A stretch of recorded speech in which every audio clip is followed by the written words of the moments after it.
Hi, Floppers. Before we start this episode, I just wanted to remind you we are in the middle of Flop TV Season 2. That's right, the 1-hour internet televised Flophouse TV show is here for you the first Saturday of every month through February. Just go to theflophouse.simpletix.com and get your tickets or season pass for this all-new Flophouse TV stuff. We're covering movies we've never covered before. We've got video segments. It's amazing. Just go to theflophouse.simpletix.com for Flop TV Season 2. This time, it's personal.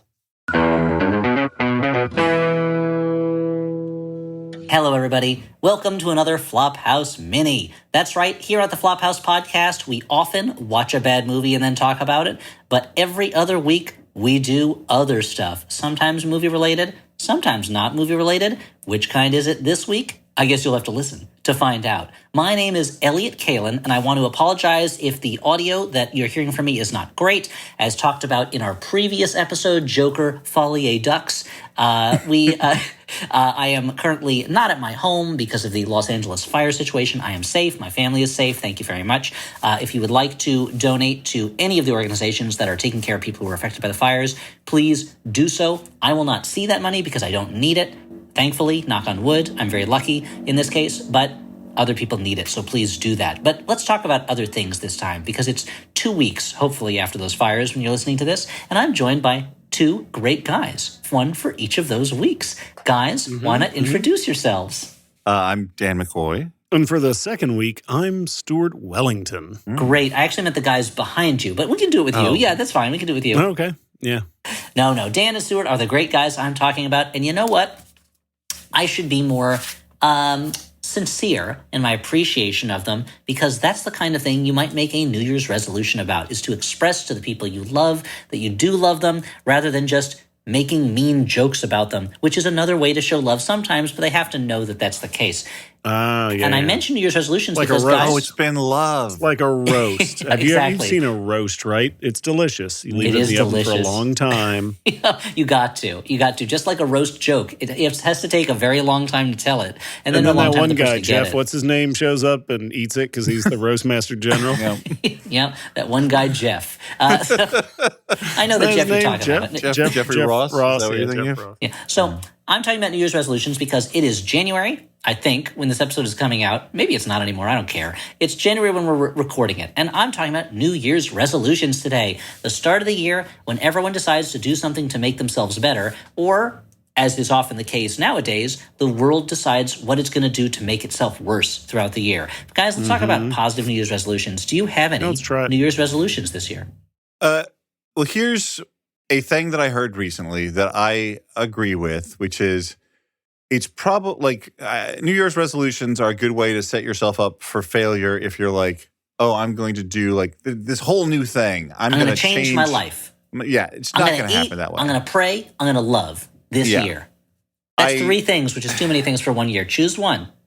The thing that I heard suggested, and I think maybe this was like a New York Times wellness thing, who knows where I got this, but it was like double down on like the things you've identified that you think are positive that you've started to do. So I'm going to double down on like, I'm going to try keep up going to yoga. I'm going to try keep avoiding reading the internet when it's making me sad and angry at the world. Dan, real quick, can you stretch your arms out super long yet? Or is that not the stage of yoga you're I'm not there quite yet. But his teacher, Dulceum, says that he's getting there. Oh, wow. I'm going to continue to read more, and I'm going to continue to like figure out strategies to, like make myself more organized, like set deadlines for myself, make more lists, etc. Those are kind of the things I'm going to double down on. That sounds great. Stuart, what about you? What are you going to double down on? I mean, I didn't know that. I thought this was a resolutions thing, not a double down thing.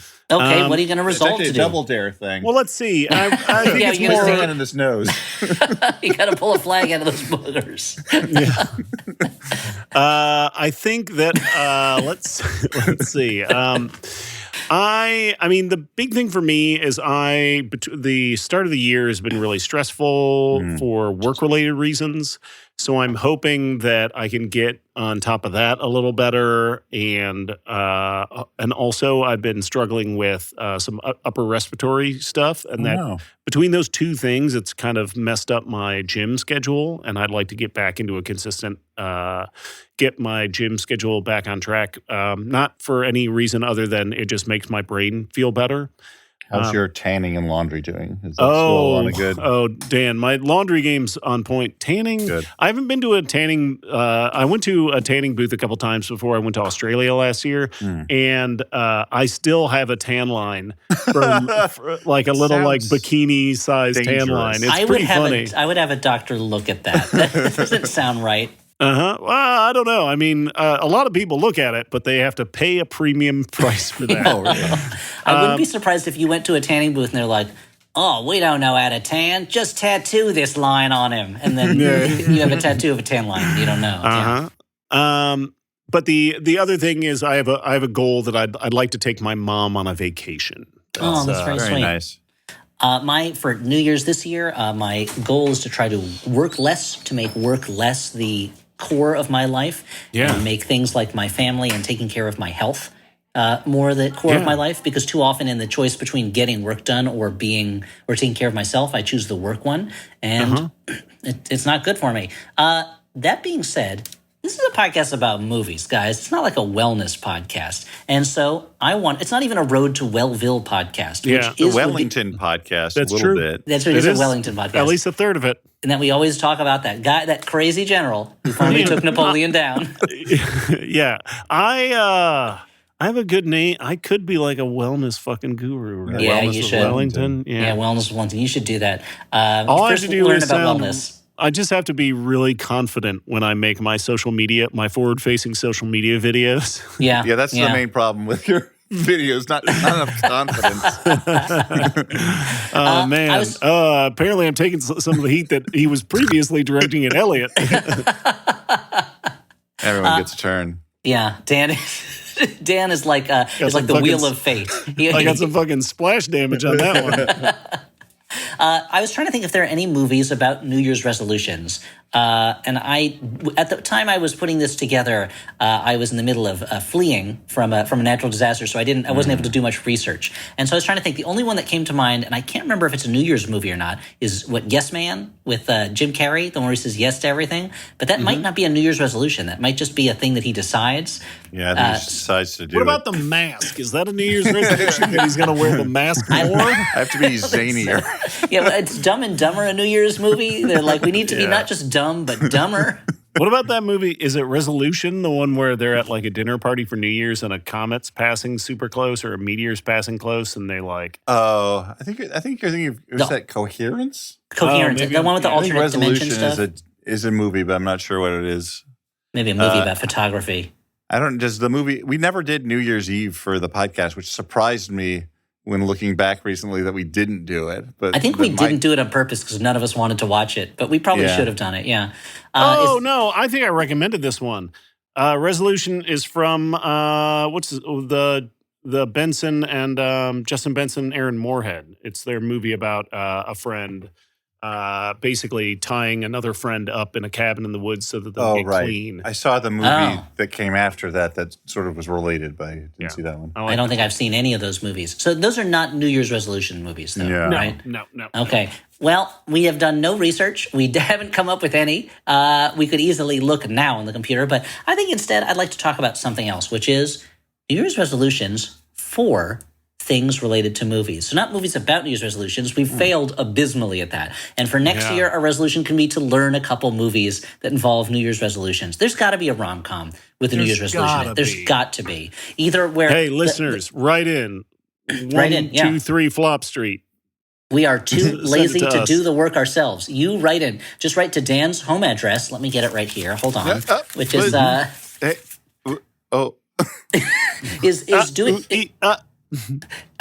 So let's think about some New Year's resolutions for movie franchises. These movie franchises, they have their ups, they have their downs. They're kind of like self-aware, sentient people at this time. And they could really have some restarts right now. So if we were one of these New Year's resolutions, one of these movie franchises, what would the New Year's resolution for that franchise be? That's something I want to talk about with you today on an episode of the Flophouse I'm calling The American Resolution. Oh, okay. The Resolutionary War? Oh, yeah, that's even better. You know what? Let's call it, except I don't like that war aspect of it. Let's call it the Resolutionary Peace. Is that a thing? Yeah. Okay, you know, let's call it Dance Dance Resolutions. It's called Dance Dance Resolutions, you know. So let's start with the biggest franchise of them all. It's got 3 letters. Give me an M, give me a C, give me a U. That spells McQ, which is the name of the Marvel universe. And so what would the MCU's New Year's resolution be? I mean, probably to release a movie. They haven't done one in a while, right? When was their last movie? I do. I feel like they are holding firm to the thing that would have been the resolution I recommended. Which is do less stuff. Do less stuff. Yes, because I know they've got that Captain America movie coming out. I thought you were saying more Kang. You did say, Dan. You did say more Kang, but only if a specific actor was playing it. You know who it was? No, Paul Giamatti. Kevin Spacey? We went in 2 different directions there, Stu. Yeah, if it's Paul Giamatti, yeah. Well, I do feel like it's funny. How great would Paul Giamatti be as Kang? He would be so fucking good. He would be fantastic as Kang. You know, bringing up Kang sort of points to the thing that I probably would say. Oh, the Katharine Hepburn movie, Bringing Up Kang? I think that they tried to jump right into the idea of like, let's rebuild another giant arc with a giant villain, and like, look, you know, I'll be interested in whether they can pull that off again, maybe in the future, but I don't think that that's the right move right after going through Endgame and Infinity War and whatnot. Like, I would like to see a few more things that just kind of exist on their own that aren't so heavily interconnected. I really enjoyed the Agatha All Along series because I felt like it stood on its own feet. Even though, wasn't that like, didn't that come out of? It came out of WandaVision, but it wasn't. WandaVillain and WandaVision, yeah. It doesn't feel like it necessarily has a lot to do with other MCU stuff. I know I saw billboards, so I know there's like a new Captain America movie came out where someone is punching his shield, but I don't know anything else about it. I think it's a Red Hulk. Harrison Ford is in it. Oh, it is a Red Hulk. I heard it was a Red Hulk. That I did not like that the lag time between something being introduced in the comics and it being in the movies and TV shows has gotten so short in a way that is uncomfortable to me, where it used to be like only the most famous superheroes got movies. They had to be around for decades. And then suddenly you got Red Hulks showing up in things. Yeah. That's How a relatively recent is new Red idea. Hulk? I mean, like 10 years ago still, but, you know, it's something like that. It's really important to Elliott that the established hierarchy of things stays in place. Yes, thank you. Yes. Where is my Darkhawk movie? He was around for way more years than Red Hulk. Darkhawk and Sleepwalker? Please. Yeah, please. The Rookies of 1991, I think it was. Where's my New Warriors movie? Come on, give me that. I mean, they tried to make a New Warriors TV show and it didn't. And if you want to make something for adults, do the Old Warriors first. Yeah, do like Johnny Blaze and the Rise of the Midnight Suns or whatever. Come on, yes, baby. Yes, please. Thank you. I mean, they're doing Blade. That's a perfect time to get some more Midnight Suns in there. I mean, they did Morbius. They keep pushing it. And Blade is the... Dog, a Blade movie's so easy. Like, you do a vampire rave. Yes. You give him a sick-ass katana and a trench coat. Yes. That's a movie. That's a movie. I feel like Mahershala Ali being like, I want to do Blade, kind of cursed it just because, I mean, like, I think it would be great. I would love it. He's a great actor, but I think that suddenly they got the yips and they're like, oh, it's got to be classy now, you know, whereas like a Blade movie doesn't need to be classy. When I bet you he doesn't want it to be that classy. If I'm him, he does. It's like there's, when you see, sometimes there's actors who do like a big action movie or a dumb action movie and people are like, oh, look at them slumming. And it's like, I don't know. I bet there's a part of Cate Blanchett that loves the idea of being in a movie where she's like shooting robots and bounty hunters and stuff like that. Yeah. Like when there was that scene in Return of the Jedi, when Luke Skywalker's in the Rancor's fist, and I read something where Luke Skywalker was like, where Mark Hamill was like, that's why you do these. Like, that's what I've always wanted to do, is do a scene where I'm in a giant monster's fist. And again, not to bring up Paul Giamatti again, but it's like the conversation he had with his agent when he was in the Planet of the Apes movie, and his agent's like, shouldn't you be a character that you can see their face? And he's like, Rick Baker is doing these makeup effects. He's like, if I'm a Planet of the Apes movie, I want to be an ape. Yeah. Just like the Nirvana song, Ape Me, my friends. Your friend in that case is Rick Baker. Yeah. Oh, man. What I wouldn't give. So the MCU, they're already living out the resolution, which is slow it down. Maybe not so much stuff. Now, what about the DCU or DICU, which is the Detective Comics universe, so called because it relies on detective stories and mysteries mostly. Detective Chimp, Slam Bradley, all the big detective characters they've made movies of. Booster Gold's a detective, right? What about the Question? The Question is kind of a detective, although he's really more of an Ayn Randian figure. What about Zatanna? Is that her name? What's her name? She is not a detective. She's a magician, yeah. So she's a magician with the most easily crackable magic code, which is just saying things backwards. What would be your New Year's resolution for the DCU and the people in charge thereof? They got that new Superman movie coming out. My resolution would have been make a movie that just has one character in it. They've already broken that because there's a ton of other characters in the Superman movie, you know. Mm-hmm. I mean, I think that... By which I mean superpowered characters. Obviously, I don't want a Superman movie where it's just one character, Superman, by himself in space talking to himself. I want non-powered characters in there, you know. I don't want Crap's last tape starring Superman. That's not what I'm looking for. Yeah. Well, I feel like the right actor could pull it off. Yeah. It's hard to know. Look, if Jefferson Mays is going to do a Superman movie, then it should just be him. I saw him in I Am My Own Wife. He was amazing. Yeah. It's hard to know what to recommend because, you know, the DCU's sort of under new management now. You don't know where it's going quite yet to even make a recommendation. But I would say I like James Gunn a lot. Like I liked him before he did Guardians of the Galaxy. You know, I liked Slither. I liked Tromeo and Juliet. You know, I enjoy his stuff. And I think he certainly probably has a wider range than he has shown. I mean, the man wrote a Scooby-Doo movie, or maybe both of them, I'm not sure.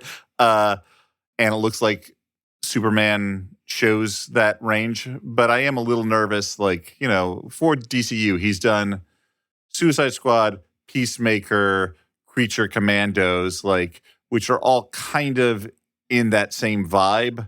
I just, you know, I guess my resolution is make sure that the vibe shifts. That the Superman vibe should not be the same as the Suicide Squad vibe. Yeah. Yeah. Yeah.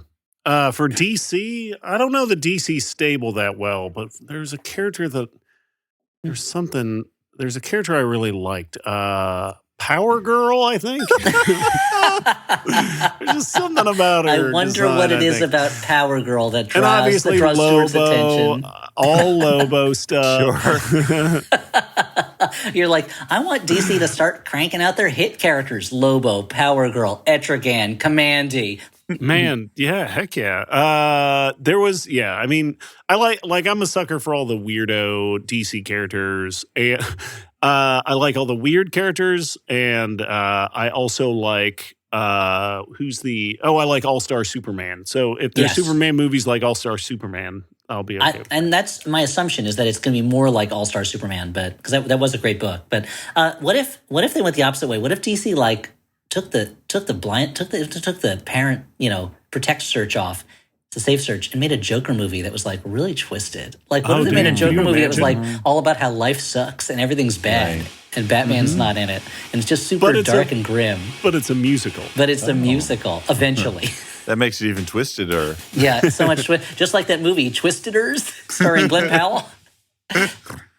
What if imagine the someone who is not the world's biggest Twisted Sister fan falls into a coma right before the movie Twister comes out, and they wake up right before the movie Twisters come out, and they assume it's about Twisted Sister, and they're so disappointed when they go to see it. Like, you can't even put them on the soundtrack. Yeah, an hour in, he's like, I'm not going to take this anymore. Speaking of soundtracks, we didn't talk about this on our Joker Part 2 episode, but it's pretty fucked up with all the songs. They didn't put the Joker by the Steve Miller Band in there. Yes, you'd expect it to be in there. Well, he's not a midnight toker, you know. He would have crushed it, you know. He would have been, yeah. Let's go through these a little bit. In the middle of the day, like a twisted douche. Let's do two more. And then I just want to mention Flop TV again, and then we'll do this quick because Dan has dinner plans. So Let's you go can hear to his Alex. You might want to edit out that tummy rumbling sound that's coming from Dan's mic. Turn up the ball busting gain on Elliott a little higher. I'm just worried that Dan's going to look at Stuart and Stuart's going to turn into a turkey leg. And I'll be like, what? I don't understand. Why are you licking your lips at me? So the Fast and the Furious franchise, what's your New Year's resolution for the Fast and the Furious franchise? Usually a New Year's resolution would be spend more time with my family, but they've got that covered. So what should they do this year? Yeah. They got to go. So they started off pretty small, right? Not in size, but like in scope. And then the last one, they were in outer space. They have to go back in time or something. They've got to do a time travel one. I would say, as much as part of me would be like different dimensions, I feel like that's been overdone lately. Yes. Nobody's into multiverses. Go back in time again. That's what I keep hearing from people when I ask them what they think is next in the series is they go, Vin Diesel's got to go back in time and see Paul Walker again. Like the Dominic Toretto of now has to go back and see him of back then and see his best friend again. And it's got to happen. One of those cars goes through a fucking time tunnel, ends up on the foggy old streets of London town, and he runs over Jack the Ripper. This can be finally the Fast and the Furious Back to the Future. They call it Back to the Furious or something like that. Oh, it's like, we got a new mechanic working in the shop, and it's Doc Brown. Oh, we got your cars. They got to go to 88 miles per hour. And he's like, yeah, we do that all the time. I feel like this one's hard because I feel like the things I like about Fast and Furious streets of London, yeah. Then it becomes not the mystery of the Ripper murders becomes taken over the mystery of what happened to the man who was hit by some kind of fast moving object. Yeah, I feel like the things I like about it are different than what other people like about it. Yeah, you're a cool girl. No, I just don't understand. I don't understand the series the way that the real fans do because I guess the series hit some exact right level of goofiness for them at a certain point, and now in the most recent one they're like too goofy. I'm like, this is not that much different than what's come before. I don't see the difference that you're seeing. You're like, you saw the one with Charlize Theron with cornrows, right? Or whatever braids. And also, all the stuff about family, I'm like, I guess this is heartfelt for, the fans, but for me, this seems like total tacked on nonsense. So I say kill half the family. Wow. There's such a cast extension, so much cast creep. I just, you got to focus on some core members here. The family love to me in those movies is similar to the montage climax music from a Saw movie in something that I'm like, this has to be here. This is very essential to this movie. Yeah. So it doesn't. It just there's just some kind of connection that I need to have. Otherwise, what does everything else matter? You need to have that. So Stuart's New Year's resolution for Fast and Furious is time travel. Dan's is kill half the cast. All right. Or you have to kill them, send them off somewhere, split it off, have them on two different adventure tracks. It's like the blue and gold teams of X-Men in the early 90s. Yeah. Or the two different Pokemon games you could buy at the same time. Yeah, of course. Sure. Okay, next we're gonna go to a quick spot for Flop TV, but first, the New York Mets. What's your New Year's resolution for the New York Mets? That's a franchise. I guess just do it better than before. They did pretty good, but they didn't do as good as Los Angeles. Yes, that's true. So maybe they should watch how Los Angeles did and maybe do that. Just do exactly that. Okay. Yeah. That's you heard it here first, New York Mets, do that. We're going to take a quick moment just to remind people about Flop TV. Flop TV, the last episode of the season, is coming up on February 1st. That's right, February 1st, the first Saturday in February. We'll be talking about Ninja Turtles 2, Secret of the Ooze on Flop TV, the TV version of the Flophouse. Go to theflophouse.simpletix.com. Did you miss the whole season? Did you? Really? That's okay. If you get a season pass now, which is 6 shows for the price of 5, you will get access to the videos for all those shows. And this was a really fun season. We've had a great time talking about movie sequels, doing crazy presentations, doing even crazier videos. This has been super fun. It's been a blast, a great season. Season 2 of Flop TV. Go to theflophouse.simpletix.com. Again, that's theflophouse.simpletix.com, where you can get season passes or, I guess, individual tickets for the individual recordings. again, I don't know why you'd want to do that unless you're like, I only want to hear them talk about Highlander 2: The Quickening, and I do not want to hear them talk about other movies. But we hope you can join us on February 1st, the first Saturday in February, 9 p.m. Eastern, 6 p.m. Pacific, theflophouse.simpletix.com, and then it'll be time to put those Flop episodes into the Flophouse vault after February. Those videos will be up all the way through the month of February. So even if you missed that program, you can still get a season pass to watch all those shows. But remember, February is the shortest month of the year, so you don't have as much time as in other months.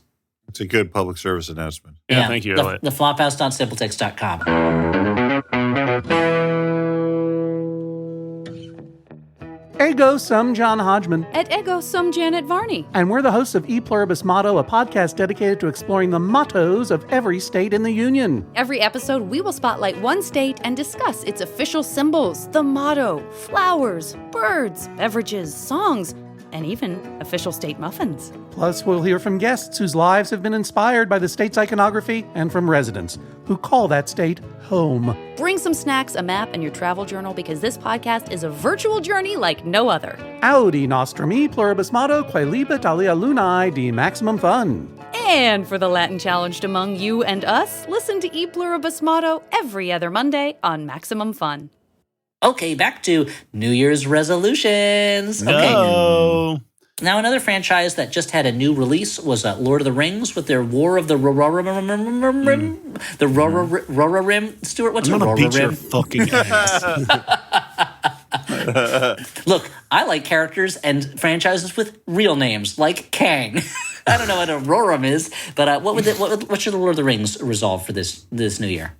Oh, damn, dog. Here's what I think: if you've got limited source material and you've essentially used it all by now, you got one of two paths that you can take. Okay. Make the most is, expensive television show in the history of television. One is, hey, maybe just stop. Just stop now. You don't got to do more. We got it. You can stop. Don't squeeze that orange anymore. All the juice is out of there. All right. Or you do something vastly different within that world that's genuinely creative and different, rather than just sort of like So something like Bright, you're saying, where it's like Lord of the Rings, but nowadays. Maybe I can eat the lemon, the orange peel from that previous metaphor. Now, I wonder if they could do something like. So this is something I just saw. So we were in a Target yesterday, stocking up on clothes since we had to leave our house. But I saw there are toys now that are Ninja Turtles He-Man crossover toys, where it's a Ninja Turtles character merged with a He-Man character, and there's also a Masters of the Universe Stranger Things double toy set. So should they do something like that with Lord of the Rings, Stuart, where they mesh it with Stranger Things or Ninja Turtles or something like that? I'm just thinking how badly we need Griffin Newman to weigh on this. Yeah, we do. What I would say, yeah, of course. For his April Orc O'Neil character. Yeah. I feel like you're right. A crossover is always a good idea. But you know what? What I think they should really do, I think it's time for just a silly one, a goofy one, Do their All Tom own Bombadil. do their own Spaceballs, but for Lord of the Rings. I mean, that's kind of like the plan at one point for Jaws 3, when it was going to be Jaws 3 People Zero and National Lampoon was going to be the ones that made it. That fell apart because I listened to a podcast on an episode of The Greatest Movies Never Made where they went through the scripts for it, and they're like, there's not a lot of shark in this parody of Jaws. But I would love to see a funny Lord of the Rings movie. I think that'd be very One good. thing that I feel like Peter Jackson has not gone back to his roots of being like a funny dude, a funny filmmaker. You want the Peter Jackson of Bad Taste and Meet the Feebles and so forth to do a Lord of the Rings movie. Dead Alive, a.k.a. Brain Dead. Yeah. Even The Frighteners. Even The Frighteners is a funny movie. I mean, Stuart would be mad at me. I think that might be my favorite Peter Jackson movie, is The Frighteners, but I don't know. It's a real funhouse ride of a movie. It's such fun. It's such a bonkers movie. It's really fun. You get to see John Astin as the ghost of a cowboy who has sex with a mummy. It's great. Jeffrey Combs has a bunch of scars Combs on him. has Jeffrey scars Combs. all over him. He's all scarred up. His body's a roadmap of pain? Is that I believe so, yeah. So here's, in the similar to Lord of the Rings, this is another movie trilogy franchise. And I was wondering, what's your New Year's resolution for the before trilogy? Before sunrise, before midnight, before sunset. Probably find new times of the day. Before lunchtime, something like that. Yeah. I mean, I feel like before prime time. I feel like they could definitely like hang out and talk more. Okay. I mean, I feel like that was kind of the point of the last movie was they had stopped hanging out and talking and it hurt their relationship. Yeah. Yeah. But they did in Greece. I think they could go to another beautiful location and walk around and talk. Guys, I still haven't seen the third one, and part of it's because I don't want to see them argue. I understand that. That's fucking fair. That's fair, but it's a great movie. It's really great. It feels really real. And also, yeah.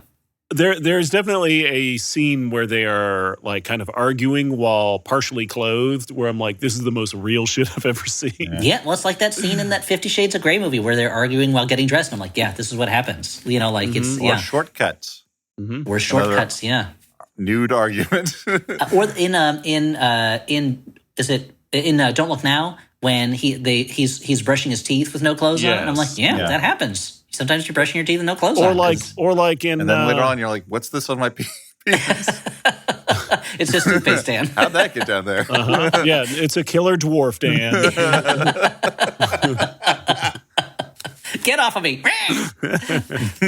It's just like in Snakes on a Plane. Yeah. So let's go on to another franchise. This is a beloved one for Dan. The Muppets. Dan, what's your New Year's resolution for the Muppets franchise? Look, I've liked a couple things post Jim Henson that the Muppets have done, but if personally, he says kill half the cast, I'm going to be pissed. No, don't kill them. Well, Bean Bunny, sure, we can all do without him, but still, send them to the Grey Havens or whatever, you know. So wait, you brought me back. Okay, now Muppets Lord of the Rings. That's the thing that they should make. Yeah, honestly, Gonzo is Gandalf. Amazing. You know it. You know.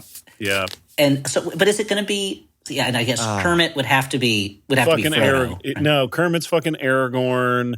Kermit is Aragorn? Yeah, so and then you pump up Arwen's part, and that's Miss Piggy. Because I was going to say Miss Piggy is Aragorn. You just do Miss Piggy as Aragorn. I mean, you're right. I'm being gender specific, and that's stupid. Sam the Eagle Sauron. Although Sam the Eagle would be a great Saruman? Yeah. And I guess Fozzie could be Gandalf too, but Fozzie would be a great Sam Gamgee. Like he's basically the same character. Yeah, no, he's a Sam. Yeah. Okay, yeah, Gonzo is Gandalf. When I fill out those quizzes that tell me what Muppet I am, they always say Fozzie. I'm having trouble casting Gollum though. That's the animal? I don't know. Gonzo is Gollum. Oh, Gonzo. Yeah, Gonzo. Yeah, actually, Gonzo should be Gollum. You're right. The Muppets quiz is always telling me that I'm New Zealand, and so I don't know what that means. But well, he throws the fish, and then they come back to him. So that's true. Who would Animal be? Because Animal could be Gollum too. Animal could also be Gollum. Yeah, that's maybe there's two Gollums. Wait, what if crazy idea? What if Animal is Aragorn? That is a crazy idea. That is a crazy idea. Strider, you know. Yeah. Yeah. You know what? No, I think we've solved both of these franchises. We got to do Muppets Lord of the Rings. That'd be wonderful. Okay, now another franchise. Kellogg's characters. You got Tony the Tiger, Snap, Crackle, Pop. I know for a fact that Kellogg's is trying to get these characters into the TV and film business. What would you say to Kellogg's as their New Year's resolution? I mean, before I was saying with the MCU, maybe don't share universes so much, crossovers, but here, more crossovers. You know, so far they've just been restricted to their own cereal boxes for the most part. Yeah. I want to see, a tiger chasing them elves around. Yeah, like Snap, Crackle, Toucan Sam. Yeah. Let's do that. Mm-hmm. Yeah, like normally I associate these characters with food, but what are their like hopes and dreams and shit, guys? Yeah, that's true. Yeah, let's hear their backstories. Yeah, more of like a My Dinner with Andres or with these characters. Yeah. Dan's just bringing up that we just recently saw Wallace Shawn in the flesh. Oh, it's true. It was. Where'd cool. you see him? I've seen him in the flesh a couple times. Where'd you see him? So we were lucky enough to get invited to the New York Film Critics Circle Awards here in New York City. Not because of our criticism bona fides, but because we knew had a friend. You faked it until you maked it, Dan. Yeah. Our friend Matt Singer had some extra tickets and he invited us. I think it was because he emceed last year, so he had a very good table, and he was right next to this year's MC, Mr. David Sims, who also brought along a few of his own podcasters. Yeah. So yeah, we got to see. Man, let's go down the celebs we saw. Dan, you excited? Let's see. Sure, why not? Flophouse on the red carpet. Yeah, we were seated right next to a table with Kieran Culkin and Claire Danes. right next to them were Adrian Brody and Guy Pearce.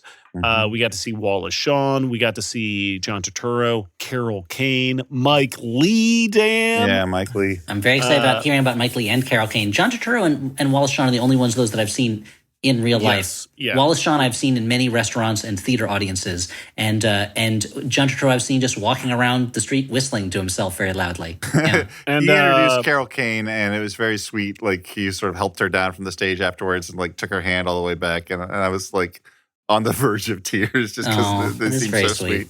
Marianne Jean-Baptiste was there. She was great. The director and cinematographer of Nickel Boys were there, and the Best Picture winner was introduced by Mr. Robert Pattinson himself. Unfortunately, not doing his Mickey 17 voice, which bummed me out. So let's move. It sounds like you guys had a great time. I've been having fun lately too. I've been doing lots of great stuff lately.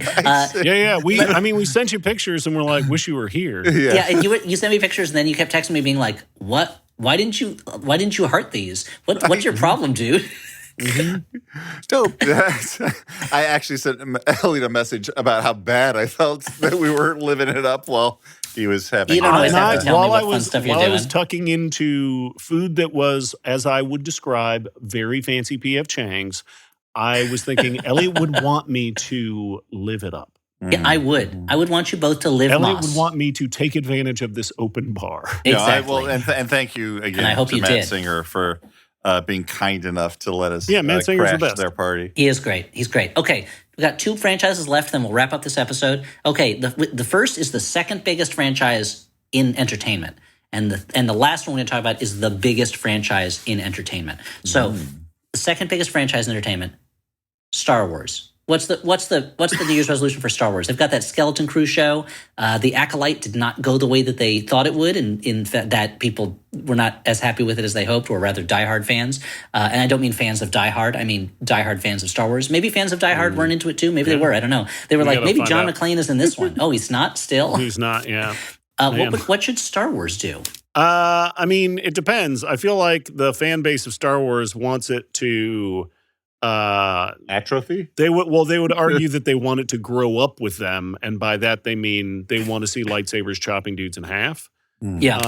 I could be wrong. I don't know. know. They have a movie where that happens. But like way more, like lots constant. of it, blood everywhere. Yeah. Absolute fucking mayhem. It's on the poster. Absolute fucking mayhem. But it was an ad for Absolute Vodka, and it's just like people hitting each other over the heads with those bottles. It's absolute mayhem. Yeah.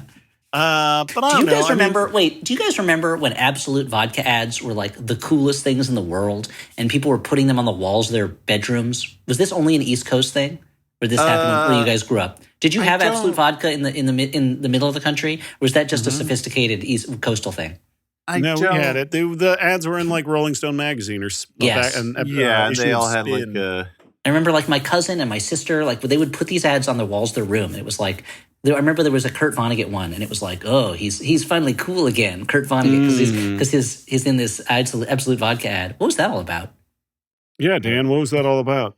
He probably, they offered him money to do that. No, I mean, never mind. Yes. I meant the Absolute Vodka craze. Anyway, Star Wars, you're saying, Stuart, you think they should grow up and have lightsabers chopping people up? I mean, I think that's what the audience wants. So not like Skeleton Crew, which is the exact opposite, which is kids version. I thought people wanted The Last Jedi, but I was very wrong. Yeah, we can't have nice things. If it was just me, again, it would be sort of a like, well, do we have to keep doing this? Would be my resolution. Like, look, you've somehow managed to take a movie franchise that was at one point in my life like the most important entertainment thing, maybe to me, like the thing that that just blew my mind and expanded my world, and I loved it. Now it's hard ticket to Hawaii. Now I'm in the Sedaris verse. No, but now not I'm like, the David Sedaris or Amy Sedaris verse. Do I need? Although they have opinions, I'd imagine. Do I need more of this? Like the only thing I've enjoyed was the Andor thing, and That's the name of the show, the Andor thing. The Andor thing. And I think, like, if we're not going to be that negative about it, I would say Andor does something that these other things haven't as effectively done, which is find something within that storytelling that I haven't seen, which is like, Stellan Skarsgård. What is like? let's take the idea of a political rebellion seriously, like on the ground level. Like, what does this look like in this universe? So I would like even further out of the box new things to happen in that world. You want to finally understand how the Trade Federation handled trade. Well, I just don't. I don't. I don't need to have every minor character get their own series because we know them already. Whole movies. It is funny that the one you held up was Andor, which is a minor character from one of the movies. Yeah, from one of the spin-offs, but it's a minor character from like a new spin-off. It's not like, okay, well, everyone loves the Clone War cartoon, so what we have to do is go to that rather than like there are whole movies where new characters are introduced to us and we're not like, this isn't someone I know before. I've never seen any. Well, you say that, Dan, but what about this? What if my solution was Muppet Star Wars? Kermit is Luke Skywalker. Miss Piggy is probably Princess Leia. Fozzie is Chewbacca. Gonzo is Darth Vader. I feel like this has happened already. Oh, yeah, Fozzie's Chewbacca. Yeah. No, okay, Fozzie is Lando Calrissian. What are you talking about, Dan? No. I didn't. I thought you were talking about someone else for a second.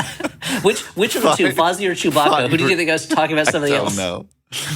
Well, guys, we talked about Star Wars. That's the biggest franchise in entertainment. Time to talk, the second biggest franchise in entertainment. Time to talk about the biggest franchise in entertainment. Yes. What do they do next? You know the one I'm talking about. That's right. Let's say it all together. Property Brothers. What did the Property Brothers do in 2025? Biggest franchise in entertainment. Probably a property.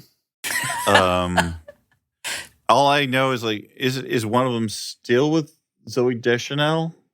I feel Elliott, like one of those brothers. You're really up on celebrity goss. Yeah, I believe Zooey so, Deschanel. but that's kind of the past and it's happened already. So the resolution can't be marry Zooey Deschanel because I think that happened already. Zooey Bechamel is not a real person, but they could try to make that happen. So they're brothers and they do something with property? Dan, this is probably the biggest show on television. I don't. Anything that has to do with real estate in like entertainment, I'm like, this stresses me out in life.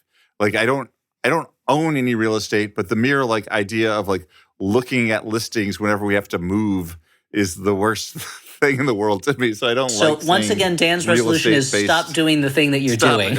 Just stop. Well, no, just don't show it to me. Other people can enjoy it. Okay. And this is not. This you is just don't want to put your thumb on the scale of a thing you don't give a shit about. Yeah. Okay.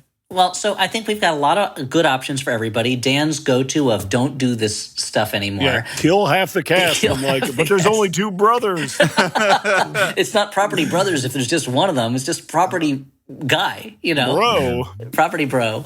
And I mean, although the brothers, I don't know how well they get along. Every time I see the show, it always seems like I used to watch it sometimes because I thought it was funny that they seem to very arbitrarily pick that one wears a suit and one wears kind of like construction clothes. And it seemed at a certain point that just as professional wrestlers would come to really dislike each other when the storyline says that they have to, like they'll come to feel that, it felt like the Property Brothers at a certain point did have that divide of like, well, you don't understand. You don't work with your hands. Well, I'm the one running this business. Anyway, but I think the other solution... It's a lot like the Flophouse, honestly. Yeah, Stuart's had a lot of nuanced solutions. But I think, honestly, the best solution we've come up with, the best resolution, and you can't spell resolution without solution, it's literally the re-solutioning of something. Just throw the Muppets in stuff. I think so. Muppet Fast and the Furious, yes, please. If the internet is in agreement with us on anything, it's that. Why isn't the MCU the Muppet Cinematic Universe? Why not, Dan? Come on, why not? Because it really hasn't been a very successful franchise since the death of Henson. Oh, all right, okay. Oh, well, other than the one time.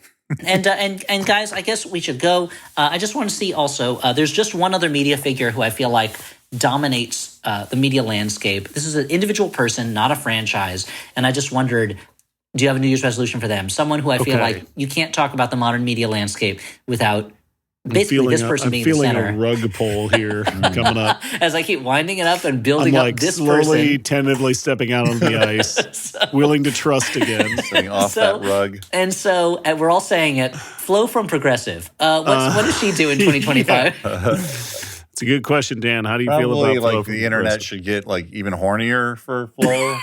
I mean, that's Probably. the internet's resolution. That's not Yeah. really for Flo to do. That's true. That's true. I mean, I Flo think- should keep giving them stuff to feel about. Yeah. I would say Or nothing, because apparently it doesn't really take anything. It's just Flo being Flo. I would say branch off into kind of like a cool hip hop career. Okay, cool. Wow. Yeah, all right. Left turn, but sure, I'm all for it. Yeah, I I would feel like love it's time for her to really take the voice that she has and add a little bit of extra Add some meat. spice. Sounds good. Okay, well, you heard it here first, 2025. We know you've got a lot of bad stuff in store for us, but you know what? You could also give us some good stuff. More Muppets, kill half the characters in pretty much any franchise, and also, Flo, get hip-hopping, I guess. Yeah, that's the term. Thanks for joining me on this little journey through what people should be doing this year.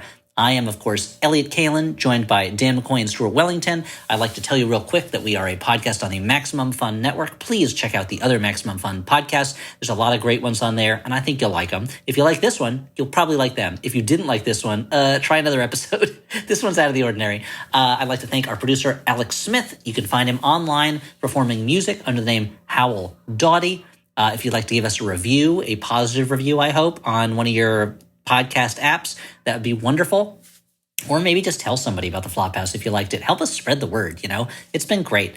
And as I said before, if you can find it in your budget to help out those who've been affected by the fires in my hometown of Los Angeles, I would greatly appreciate it. There's a lot of people in need, and you can help change things and make things better for them. Even if it's just a little bit of money at a time, every little bit helps. For the Flophouse again, I have been Elliott Kalin, and my resolution is to give more credit and more talking time to my co-hosts. Dan McCoy. Stuart Wellington. All right, that's enough talking time. Bye. Bye.